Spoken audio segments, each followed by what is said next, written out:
Magluluto tayo ng arroz caldo.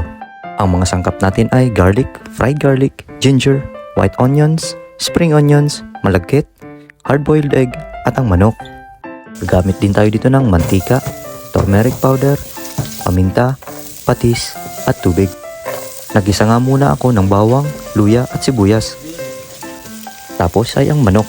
Continuous lang tayo sa paggisa.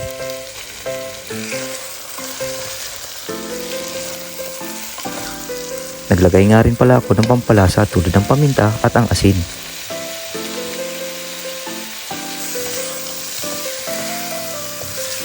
Matapos nga mga ilang minuto sa paggisa ay sinabay ko na rin igisa ang malagkit na bigas.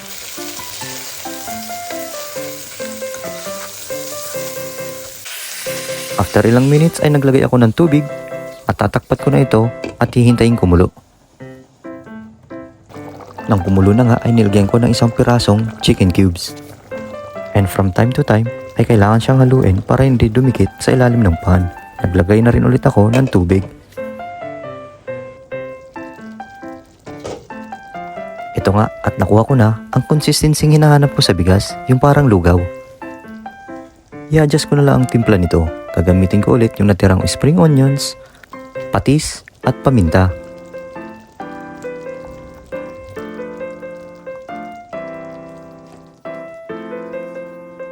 Gumamit din pala ako ng turmeric powder pang dagdag lasa at ito rin ang dahilan kung bakit nagkulay dilaw ang arroz caldo natin.